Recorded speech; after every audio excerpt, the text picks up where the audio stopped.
I am Adrian. I am speaking to you from the southeast of England and umbilically linked to his nibs, Shane O'Connor in the Midlands of England by Skype. But have no fears. You are not missing anything visually. In fact, you have the stronger position, which is you don't have to look at him like I do. You're trying to hide behind your microphone. Sorry. On this occasion. It's a bit bizarre. I'll peep out from time to time. Yes, well, each their own. I think you're looking at the shopping channel again. Have you seen some nice Hoover or something that you... No, it's a bit of a for? Disappointment tonight. It's face cream special. Face cream special. Oh, I think I'll tune into that one. So I think I'll record it, actually, and watch it later. Well, hang on, I'm watching the adult shopping channel. Are you sure it's the shopping channel? Leave it. But seriously, for like a... What's a décolletage? I can't say in front of the young listeners. If you have to ask, you really shouldn't be married. Really? How can you get to your time of life and not know that?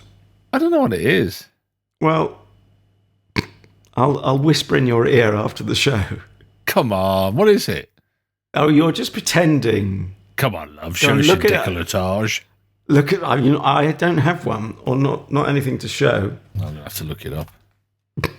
I'll have to Google it. Oh dear, this could be painful. Yeah. Right, while he's looking at basic biology, I will explain, if you're not familiar to the show, it's lovely to have you along. We put a comedy of choice, we take it in turns to choose, and I chose this week's comedy to put on the slab. It is notionally a marble slab on which we dissect a TV, radio or podcast show. It's taking a long time to Google it. Well, just never knew it was called that, that's all.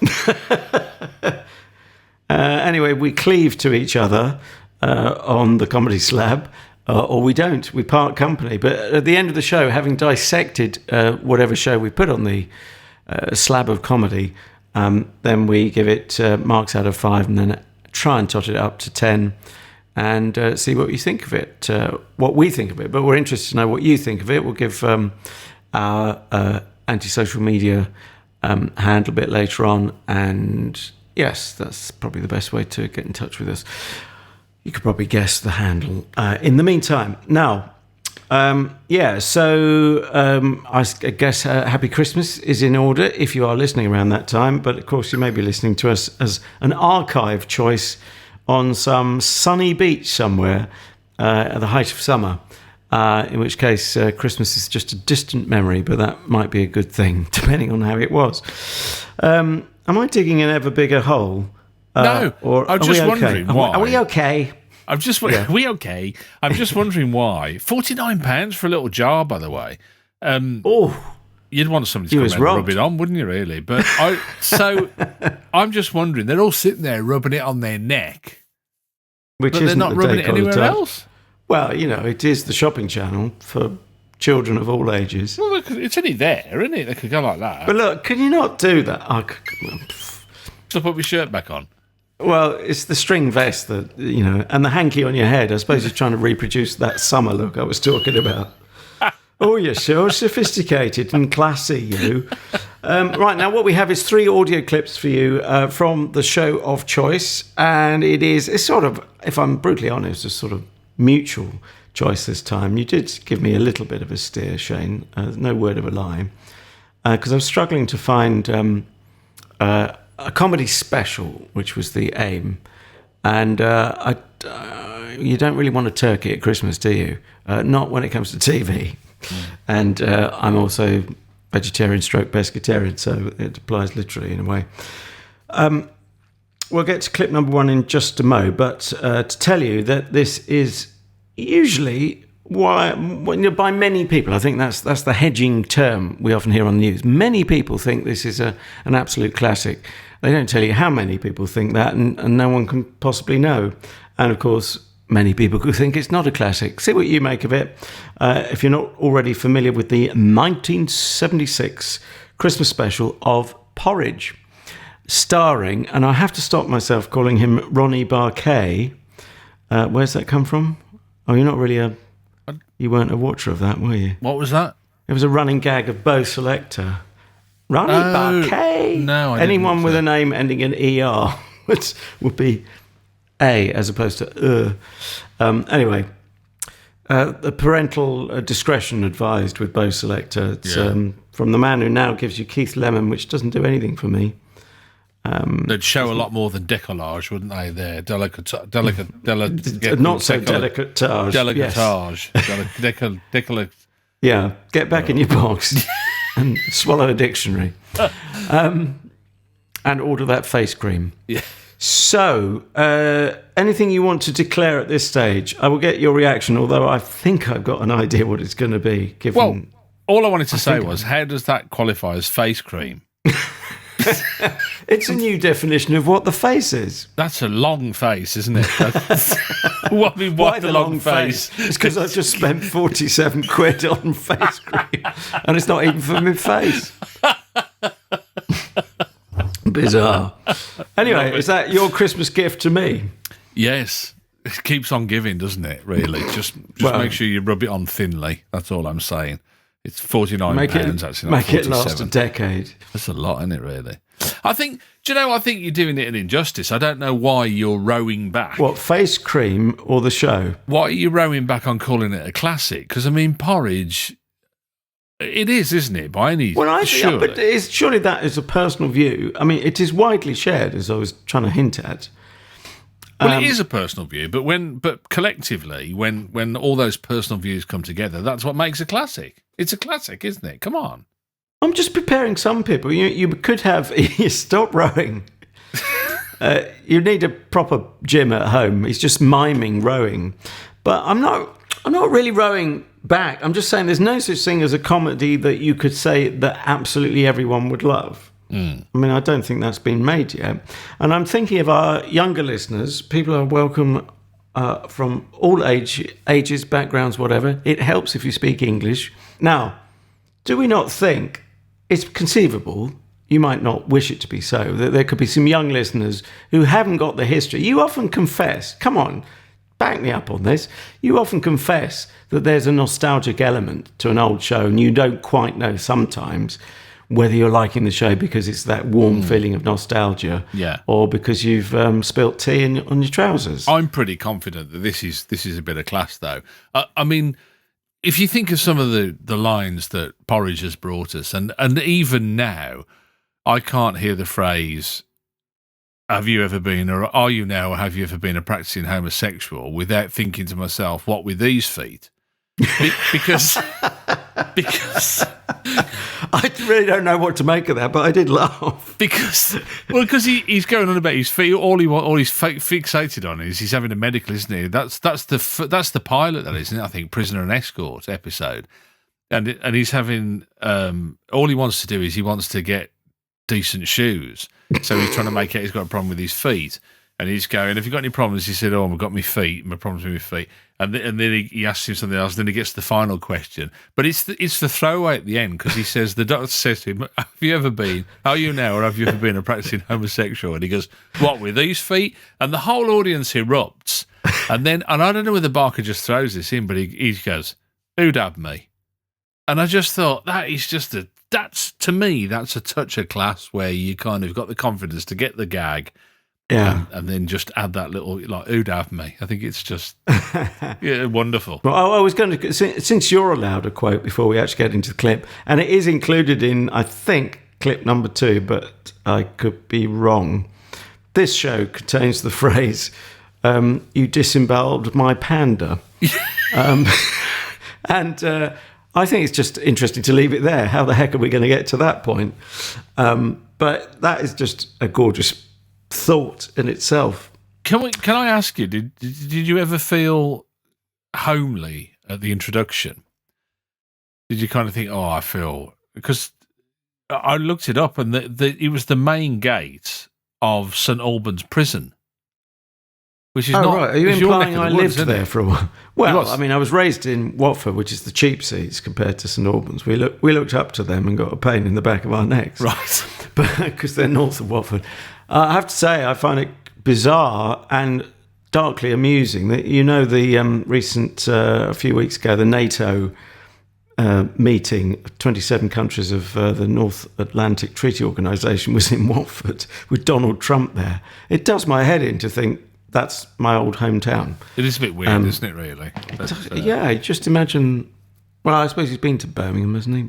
Anyway. I always find that really odd when people come to the UK on holiday and they say, where did you go? And I went, they say, I went to... We had a week in London and then we went to Stratford. And you think... And they go, what, on Avon? In Warwickshire? You went on holiday in Warwickshire? Surely you understand the pull. You do, but even so, it's like kind of... I don't know, I find it a bit freaky. Is it too much on your doorstep where you were raised? Yeah, it's a bit freaky, ordinary. Isn't it? Yeah. It's not as if they're coming for the glorious weather either, is it really? It's definitely not that. Or to see you, I would have thought, or your décolletage. Right, without further ado, I do need to set the scene a bit. Well, let's set the scene from first principles, for those perhaps not familiar, and terrifying a thought though it is, people who don't even know what the premise of Porridge is. And what a great sit. I mean, we always talk about this. The sit-in sitcom. I mean, what a genius sit. But very daring. But they do say, or they certainly used to, that sitcoms are, the comedy is comedy of confinement. Yeah. And, of course, you don't have to be in a prison. You can be stuck in a marriage, and especially when the laws were less liberal and it was harder for people to split up. So you get lots of unhappy families, unhappy marriages. Anyway, we have Ronnie Barker.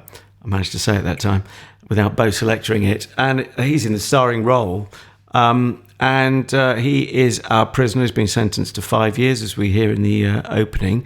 And what's a little bit odd as well, although we always accepted it, was just listening to it tonight. It's Ronnie Barker playing the judge. You didn't? No.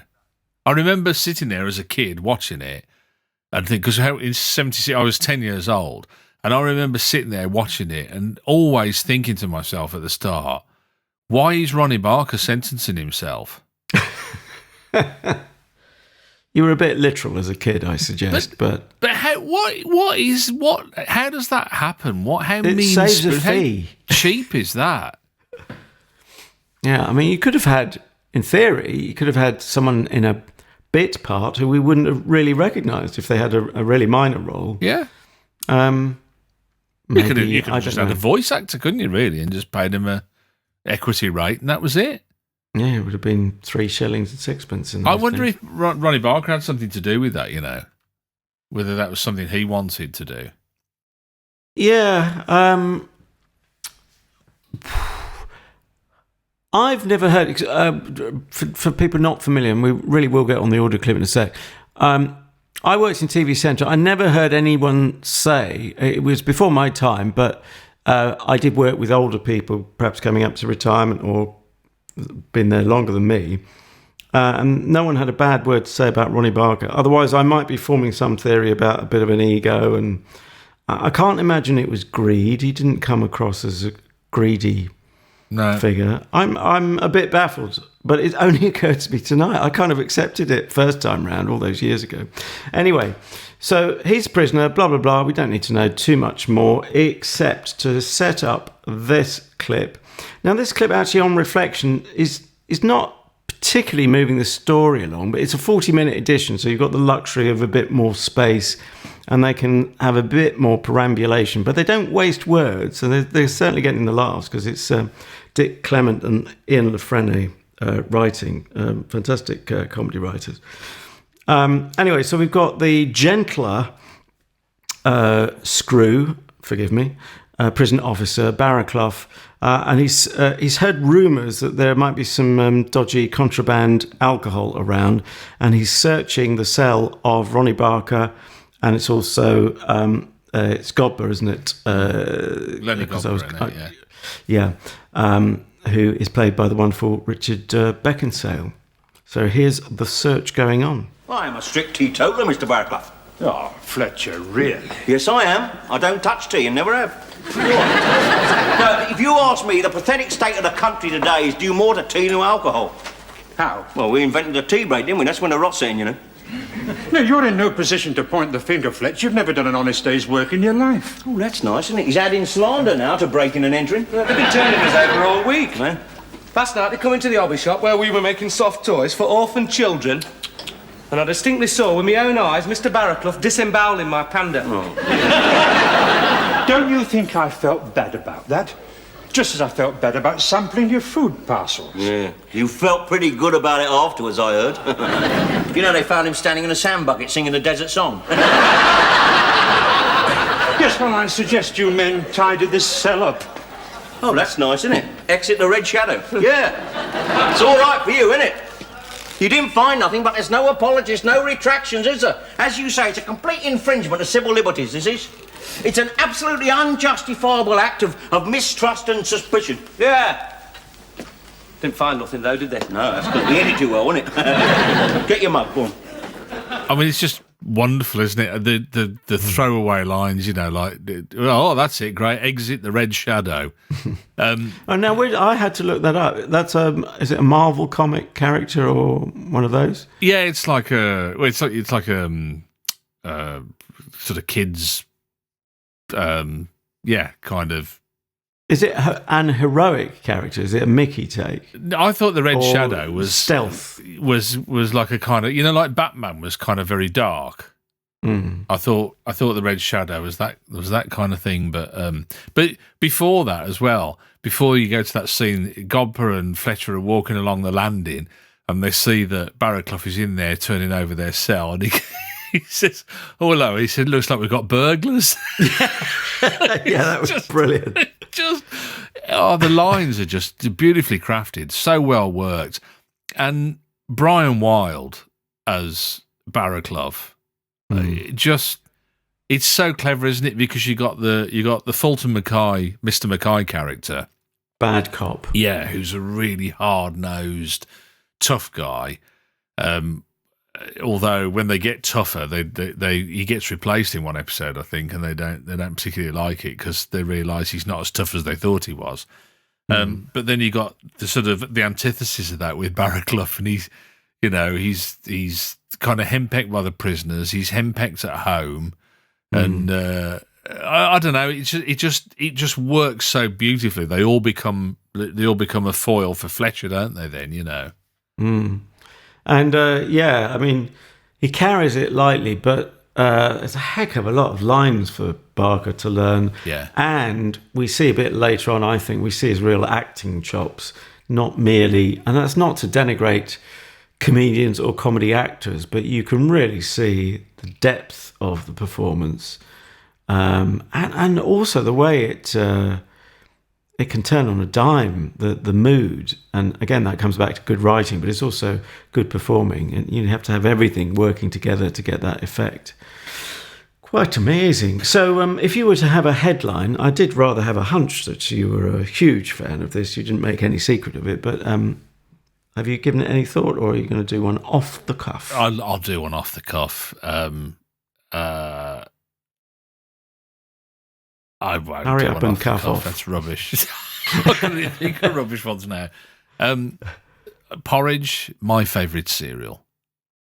Oh, very good. I don't know. I don't know what it is about it. There is some resonance there, and you're right. It could be a nostalgia thing. I suspect it is far more than that, because I think when you start to analyse it, it's interesting you saying about the Ronnie Barker character, and of course we'll never.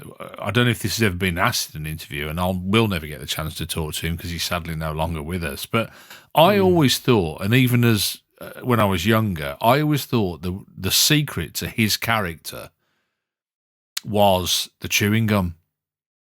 Well, he is chewing in. I mean, I couldn't think of a single scene where he wasn't chewing. But he must have given his jaw a workout across all the series they did. I think that's how he got the Cockney thing going on. You know, the old and kind of the chewing. And I think that's the key to the character for him. Personally, I always thought it was. Because that's his kind of... That sets the whole rhythm of the speech and the... You know, and the like, even when he's drinking tea, he's still chewing the chewing gum.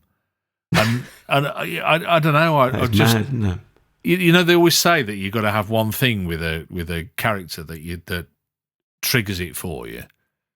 You mean from the actor's perspective? Yeah. And I always thought that was his. I like to watch Richard Beckinsale, Lennie Godber, when he's not talking. I like to watch him watching Ronnie Barker because there is some deep admiration, and you can tell that his life was tragically cut too short, wasn't it? But you can tell by the way that he looks at him that he's learning in every single scene, and probably has to keep his wits about him to keep up. Yeah. So that's a tough gig for both of them. But to me, and possibly true of all of them, but certainly with Richard Beckinsale, you're not aware of him paddling furiously. I've not done what you've done though. That would be an interesting thing to look at him when he's not talking. But the art of acting, of course, is to be that character, whether or not you've got any lines or at that particular moment. Of course, his daughter is Kate Beckinsale, who happily is still very much with us. She's been very successful and gone to Hollywood. His other daughter, who knows? His other daughter, Samantha, didn't. She used to be in London's Burning, didn't she, Samantha Beckinsale? And you're more across it than I am. I think she packed it up. I don't know if she still acts or not. That must be very tough, though, mustn't it? Two sisters, and I don't know the background, but I can imagine it wouldn't be easy if you're very ambitious and then you see one sibling doing better than the other, kind of thing. Yeah. But a very uneven profession, famously, isn't it? Of course, acting. It's a very gaggy show, isn't it? Don't you think? I was just looking at my notes, and one of the ones that I wrote down was somebody said it was poppycock, and Fletcher says it's not poppycock. Couldn't get the poppies. Yes. And there's. I mean, we were talking last week about the Cockfields and the fact that the gag rate was quite low. This is almost the complete opposite. It's the polar opposite, isn't it? It's like a very, I would say, higher than average gag rate. Would you? I would certainly think it's up there. Yes, I mean, you probably squeezing in 3 laughs a minute. I didn't count them, but as a very rough average off the top of my head, I would float that as a possibility. And we were talking again last week because we'd set Hancock's one of the Hancock Christmas specials for last year to put on the slab for Christmas. I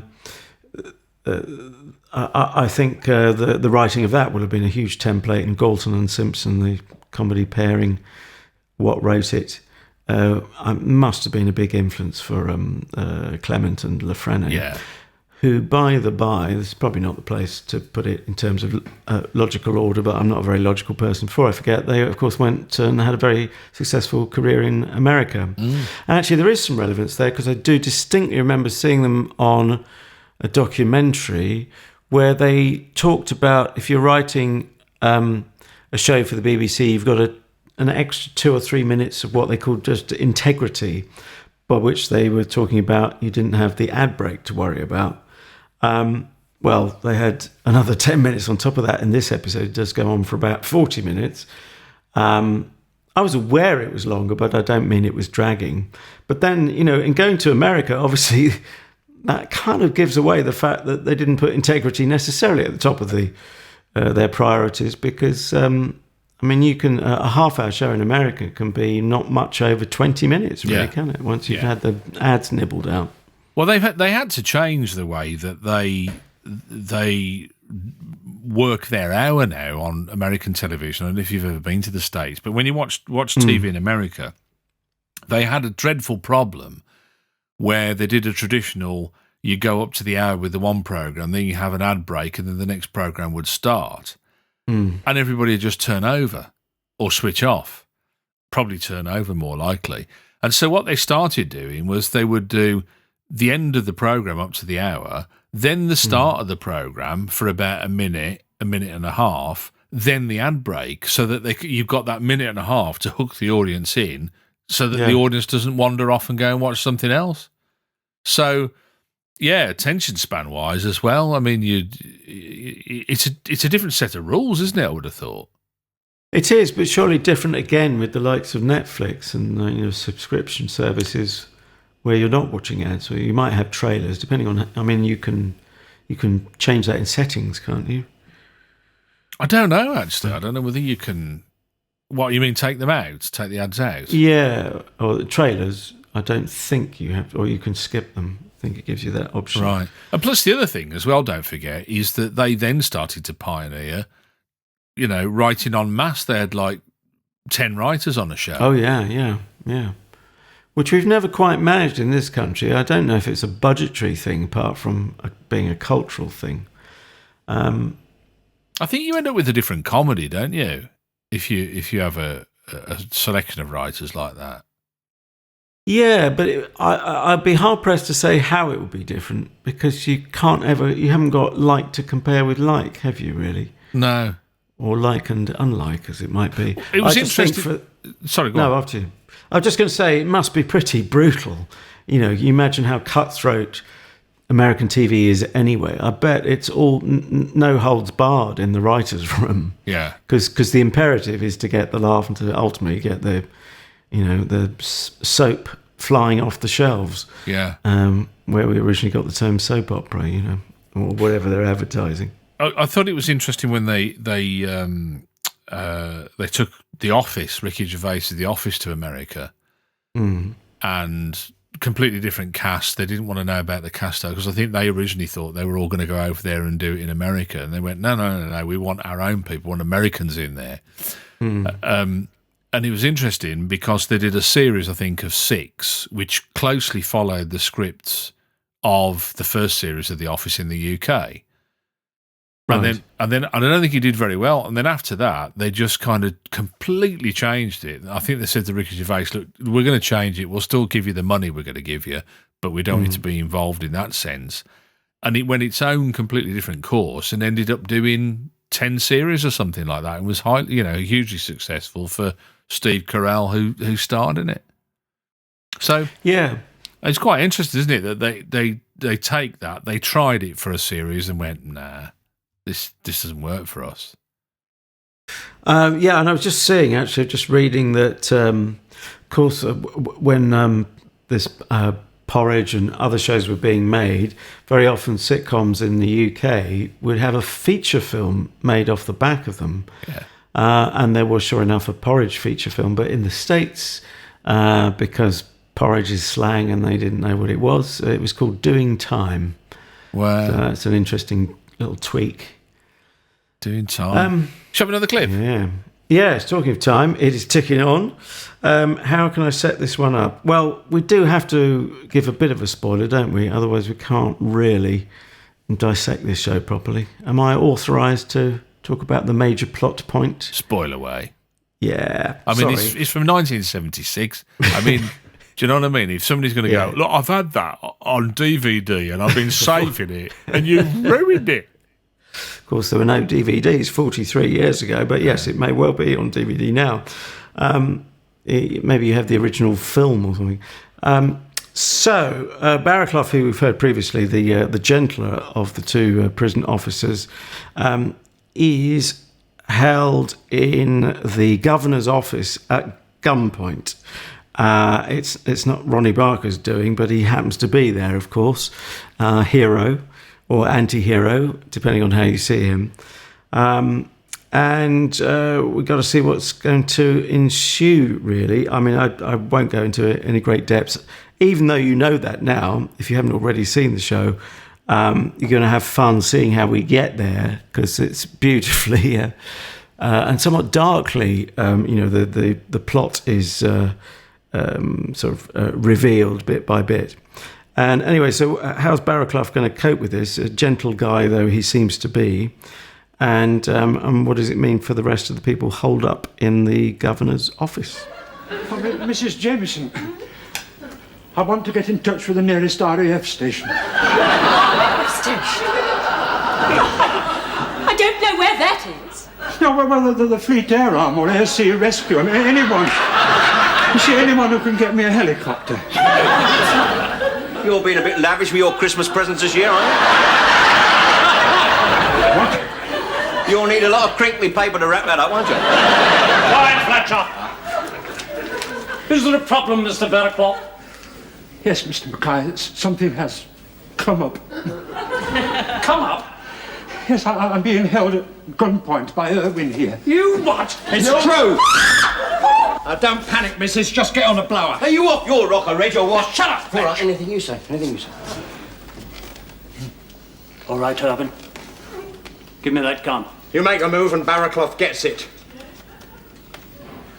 Urwin, I've said give me that gun. Oh, shut up, Mackay. This is no time for stupid heroics. We can't let these people intimidate us. It's all very well you talking like that. He's pointing a gun at my head.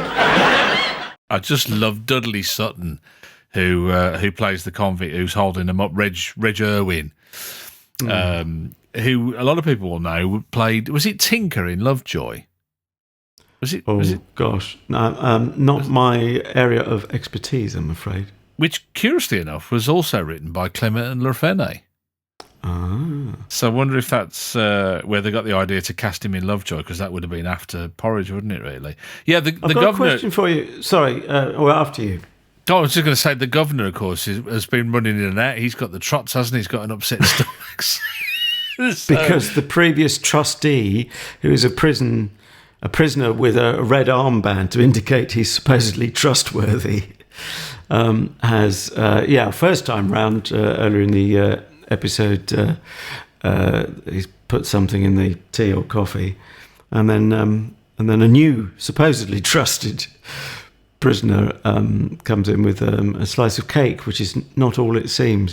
What I was going to say was, did you think your man playing Urwin, Dudley, might have been a bit posh and wasn't quite hitting the Cockney tones as convincingly as Ronnie Barker? Maybe he needed some chewing gum. No, I don't know. I kind of thought he was... I mean, he wouldn't have been my first choice for... And it was interesting, because in Porridge, they had...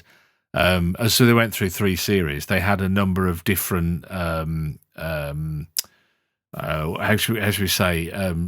Irritating prisoners. There was... Is it Ken Jones that used to play Horrible Lives? Gosh! Again, you know more about this series than I do. He's a Welsh guy who he was in quite a few comedy programs at the time. But there was Dudley Sutton, of course, who played Urwin. Who else was there? There was the one you know, of course. A certain Ronald Lacey. Yes. Yeah, Ron I was just Lacey. Looking online. Your relative, who what was his character? Oh gosh. Remind me, I think you do know. You sent me a photo of him, didn't you? It was ages ago. I haven't got that to hand.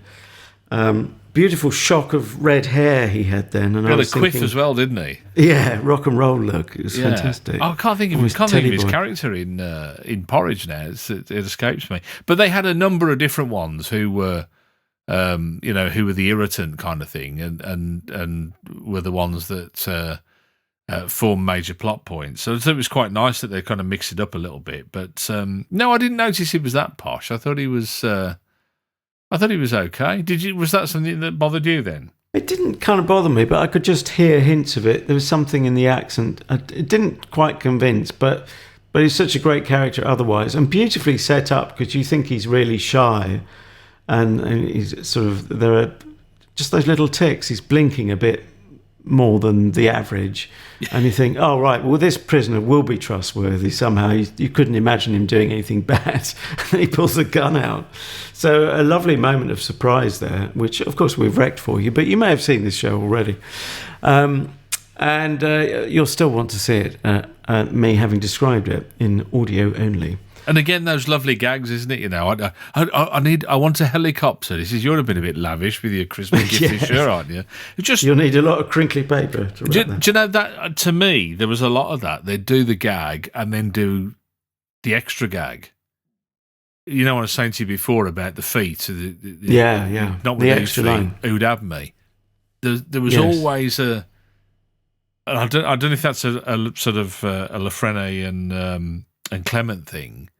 I think it kind of implies, look how funny we are. We don't just give you the one gag. It's like a pop group giving you not just one chorus, but some songs have 2 choruses. Yeah. For extra good measure. I don't think it was simply them, because it has actually got a title in the trade. It's called a tag. So it's a tag to a gag, which itself is a sort of gag. But it's one of those things. I think these things are fashion-led. Maybe they fall in and out of fashion. But you certainly feel, with these two writers, Clement and Lefrene, you're really in safe hands, and I can relax now and just enjoy the show. I'm not, my teeth aren't going to be on edge. Are they going to take a wrong turn? And there was even a joke that first time round I thought, oh, that's a bit tasteless. The second time round I laughed like a drain, thereby completely overwriting my first intellectual reaction, because if you can guffaw, then they've won, as I always say.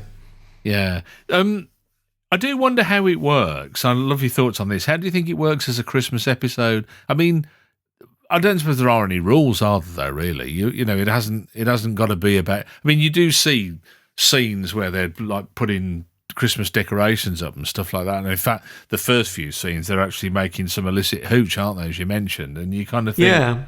Does it work as a Christmas episode? I think it definitely does. For something set in such a dark, hopeless space, and of course, again, as I'm always saying, but there's only so many themes in a way about classic comedy that it has to have some dark undertow to be really, to feel a bit real, and it has to have a kind of almost like an underlay of tragedy, and you've got that big time, obviously, in a prison. But there's also the feel-good factor, and it's so clever that they can get a feel-good factor out of an absolutely desperate situation in a desperate place. Yeah. In fact, the clue is in the episode title, The Desperate Hours. And you can imagine if you were trying to sell it to some hotshot American TV executive, the first thing he'd want to change would be, can we can this episode title? It's such a turn-off. The idea that people are going to sit down for 40 minutes and know they're watching despair, but in effect that's what you're doing. And there is that twist at the end. I won't give it all away, but there is a line. It's either Ronnie or Godber. Norman Stanley Fletcher or Godber.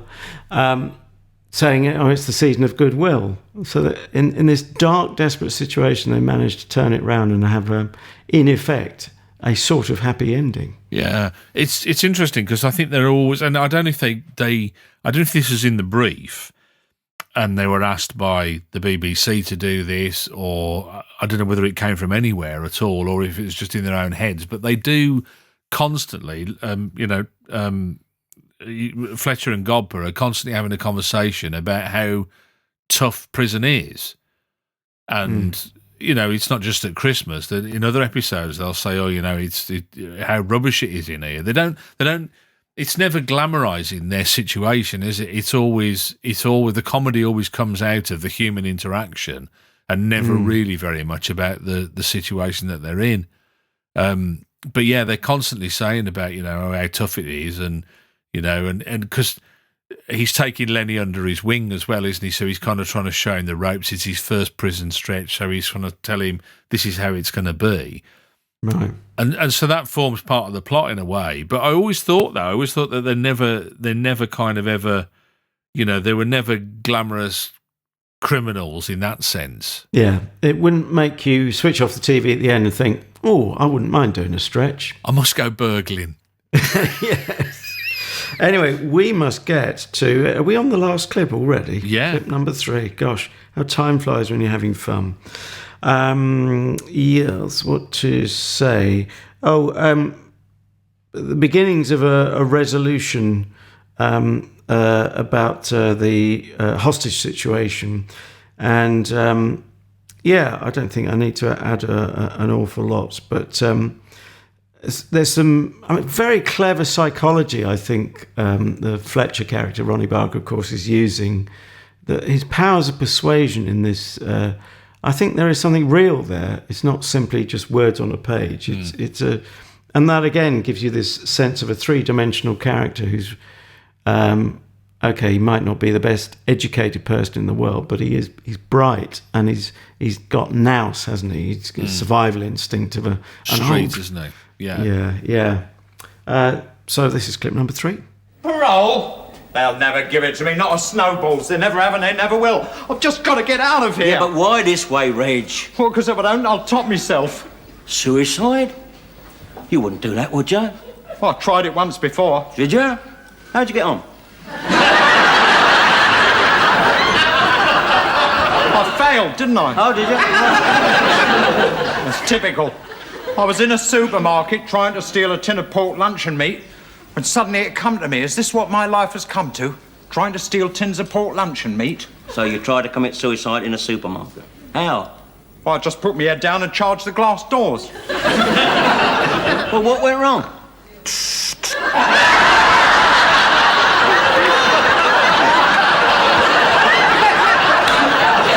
was electric. I went straight through, bumped into an off-duty policeman who booked me for nicking a tin of pork luncheon meat. Yeah, there's always one around when you don't want one, isn't there, yeah? Well, Reg, you see, you just got to face it, ain't you, mate? You're just one of those blokes who doesn't get the breaks, ain't you? Even with glass doors. I mean, today is typical, isn't it? I mean, obviously, you've been planning months ahead trying to hijack the governor, ain't you? The very day you choose, he chooses to get the runs. Do you know, the other thing that strikes me when you listen to the comedy as well, it's not sophisticated, is it? It's not what you would call... there's a whole scene with the governor and the previous trustee where the governor's not too happy that Mackay's chosen a trustee that had murdered his wife, and you know he was kind of saying, well, there's a lot of prisoners have committed crime, kind of thing, you know, and you could see that it was going to lead up to the question, how did he kill his wife? Because he'd made the governor a cup of coffee, and he kept kind of nursing this cup of coffee and going to have a drink out of it, and he finally has a swig out of it and says, and how did he kill his wife? And he poisoned her. Now, you knew that was coming. Well, I did. I don't know whether you felt the same. You can kind of see it coming, but there is a joy in seeing that from some distance down the road. And in the same way, you know, the gags in that clip you just played there, they're not, you know, the most sophisticated. He tried to run into the glass doors. That's the trouble, you just don't get the breaks, not even with the glass doors. And that's the beauty of it, I think, is that it doesn't have to be complex.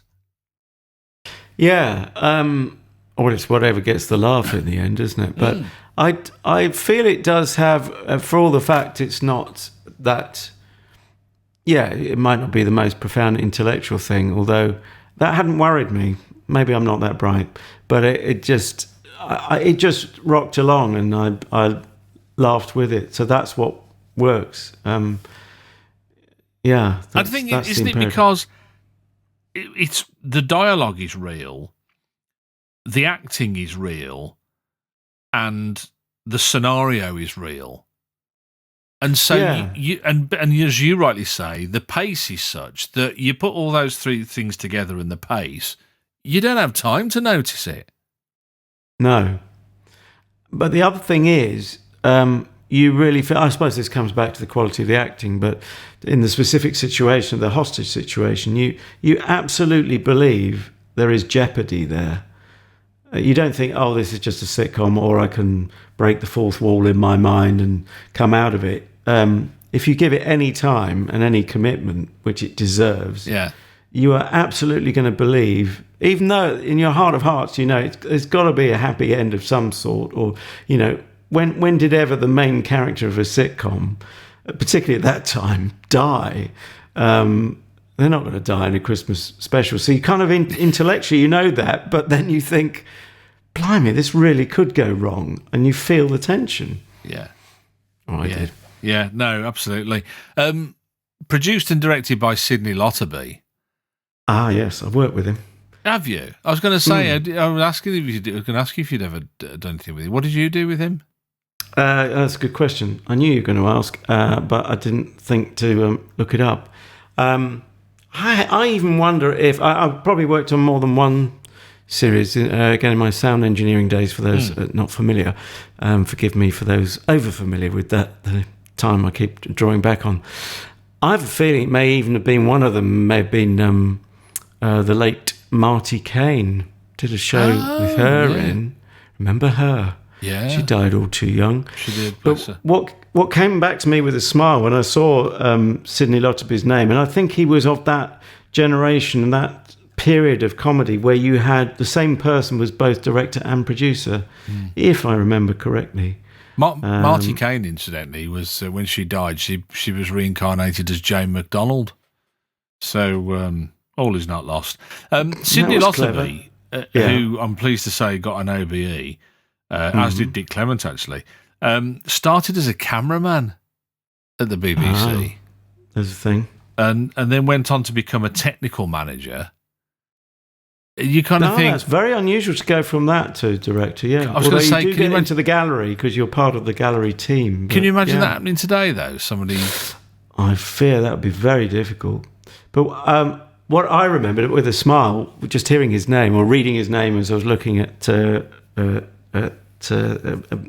web on Porridge, there's something called a Lotterby cloth. This is not, it hasn't got a fantastic punchline, but it's just one of those funny things in TV that everyone who worked on a comedy knew what a Lotterby cloth was. And I think it was just something that he bounced light off. Right. Why it was so unique to him, I struggle to remember. But anyway, if your name is attached to a piece of equipment or something like that, you really have got into the culture of comedy, and I think some people may even be using Lotterby cloth for all I know today. Yeah, but yeah, certainly a big name in that world. It's just like the O'Connor bedpan all over again. the really weird thing about Sidney Lotterby that I found doing the most cursory of investigations and research was that John Cleese wrote a sketch. Did you hear about this? No. I think it was for the 1948 show. Oh, right. And it was a sketch in 4 men exactly alike were all called Sidney Lotterby. That's a bit obscure for your average listener. It was played by John Cleese, Marty Feldman, Tim Brooke-Taylor and Graham Chapman, and they were all called Sidney Lotterby. And then when he wrote Fierce Creatures, which was the sequel to A Fish Called Wanda, wasn't it, I think? Was it? Right. Yes, that sounds right. Robert Lindsay was in that, and his character was called Sidney Lotterby. So, I think they're trying to ingratiate themselves with a top director. So Cleese is obviously fixated with the bloke. I mean, there's no question about that. You never know. I assume it's love rather than the stronger alternative, the darker side, hatred. I would think it comes from an affectionate place. Quick one as well. Did you notice? This is the thing that struck me at the end was how few credits there were. Now, I kind of thought, did a lot of people work on the show, but they weren't deemed important enough to get a credit, or were there just only a handful of people working on it? I think it's a little bit of both. I won't say just a handful, but I mean, I'm authorised to speak about the sound situation, which is that in those days you only ever got a credit for the sound supervisor or sound mixer. And it was Tony Philpott in this case, who I did work with. I wasn't around in this period, but later on, he was a very, very nice guy. But someone once said he worked on music, incidental music, towards the end of his career at BBC Television Centre, and someone was showing me the sound desk, I think, once, and then they put all these faded, very impressive, huge, long sound desk, very impressive for its time, and digital, automation, all fancy stuff. And someone pointed to the end of the desk and said, and that's where Tony Philpott puts his pink gin. And he was famous for being a smooth gent, incredibly nice, but a little bit of a lovey in sound circles. Love it. Fantastic stuff. Well, it's time for the scores on the doors, isn't it? Gosh, it's got to be, hasn't it, really? Yeah. Whose turn is it? Mine to go first, isn't it? I think you went first last time. After you then, sir. I'm not going to muck be about generous. Yeah, I'm not going to muck about with it, really. I mean, very, very well crafted. I mean, difficult to fault. If I could pick one fault that was something really, I suppose, that kind of narked more than upset, was that in the opening scenes, when they're tasting the illicit liquor, you see Sam Kelly and Tony are sober, and there were other side characters as well, and I missed them. Right. I missed the other side characters not being in the Christmas episode. I don't know why they wouldn't be there. I suppose they couldn't have too many people taken hostage. It would get too complicated. I thought you were going to say too many people working over Christmas. Give them a break, literally. Yeah, they filmed their scenes and then gave them the rest of Christmas off. Yeah, that was the only thing that I kind of thought, oh, that was a bit of a shame. Oh, sorry, just before we do the scores, the one thing that I did want to ask you, I thought I saw, and I don't think it was in the end, I thought I saw Shadow? Yes. That was a song, wasn't it, by Mike Oldfield's wife? Yes, yes. Sarah I thought it was, at least I was glad you didn't say Puddy Cat.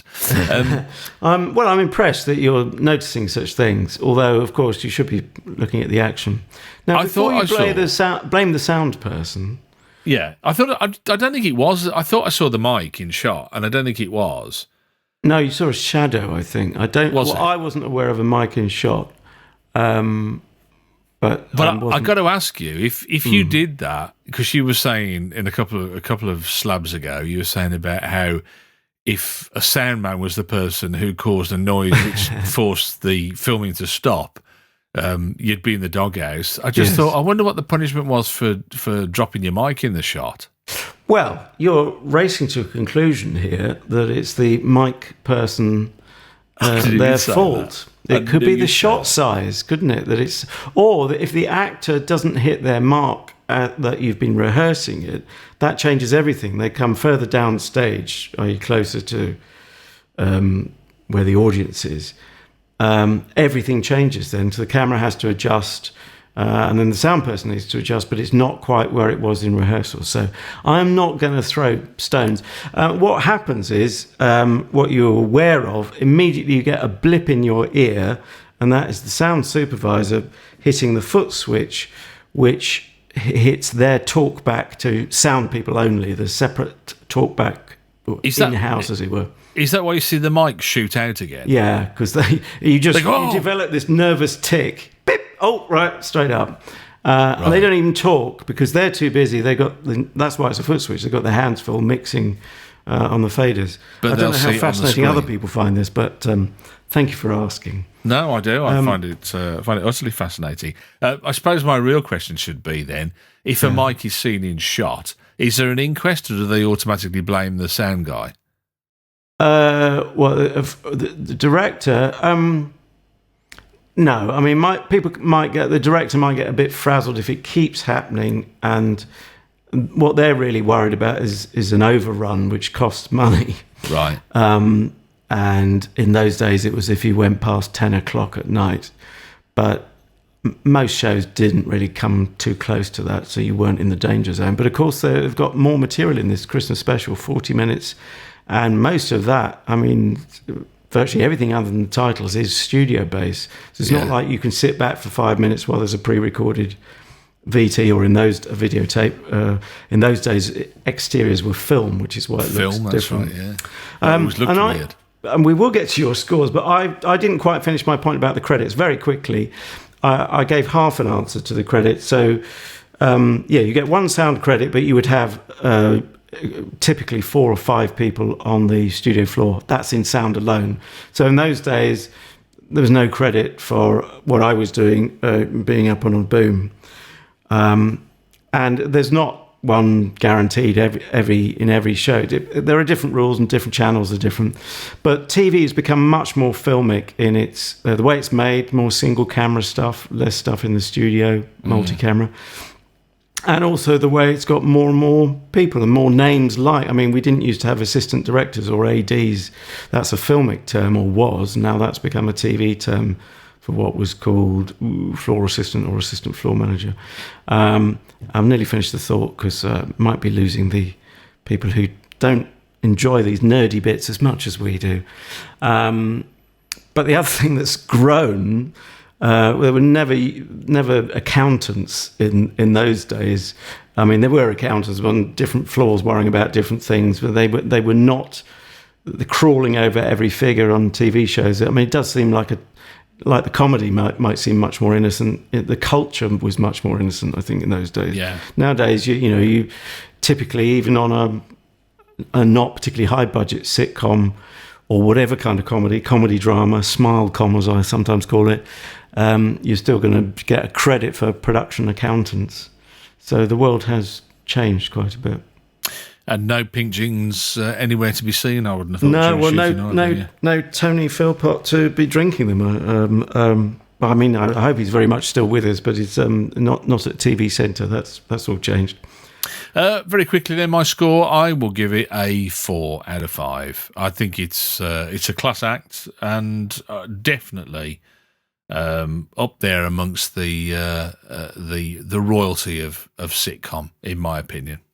Yeah, and I'm going to be generous because it's peace on earth and goodwill to all mankind. And we even had a female character in this show, which you don't normally get in a men's prison in Porridge. You don't normally get to see her, I don't think, or not that much. Anyway, so I'm going to say snap and also give it 4 out of 5. So that's a whopping 8 out of 10. Not bad at all, not bad at all. If you've... before I was going to say if you've enjoyed this podcast... A bit of homework. Yeah, we've got homework for next week, haven't we? Very quickly, let me tell you about what I've chosen for next week. It's an ITV series. I think it's in series... I think series 5 has just aired at the moment. And it's based in... If I tell you it's based in Rome, would you have any idea? It's not Beyond the Fringe or... no, what was it? Up Pompeii. No, I have no idea. It's not going to be Benidorm, we know that much. I forgot to mention an up-to-date sitcom. I'll put you out of your misery. It's Plebs. Oh, wow. Yeah, I know of it, but I haven't seen it, so I'd be interested to give that a go. Oh, excellent. Okay. It's a Tom Basden thing. He's written by Tom Basden. Stars Tom Basden, Joel Fry, and Jim. I don't know if you know the football commentator, Jim Rosenthal. His son's in it as well. Oh, right. Yeah, it's again one of those where the city's quite interesting, and you see what comedy comes out of that. But yeah, Plebs, and I've chosen Series 3, Episode 8, the episode called The Weatherist. Series 3, Episode 8, The Weatherist of Plebs. Okie dokie. Do please subscribe to the Comedy Slab, which you can find at Spreaker.com, or we're pretty Google-proof. No one else seems to have stolen the name just yet. So search Comedy Slab. You'll also find us on YouTube with some sort of globular, vaguely moving graphics in the background. And if you hit subscribe, then you will get shows as soon as they become available, which tends to be every Monday, and try and make it a habit. And if you wouldn't mind recommending to friends, family, religious figureheads, politicians, whoever and whomever and wherever, that'd be fantastic. Yeah, pass it on. And don't forget, if you want to catch up with us on social media, we're on Facebook and on Twitter. At Comedy Slab is the simple way to find us. Thanks for being with us. Happy Christmas. Hope you have a lovely one. And I was going to say Happy New Year, but that'll be the next episode, won't it, of the Comedy Slab. In the meantime, I'm going to take a big tub of clotted cream, nip upstairs to the wife and say, show us your décolletage, love. Oh, matron. And I'm going to remove a cap from my bed frame and pour in some dodgy hooch to celebrate Christmas. My own lacy brew. So have a great Christmas, or enjoy your sunbathing at the height of summer, whenever you're listening to us. Yo ho ho. And a bottle of rum. It's a pirate, not Santa.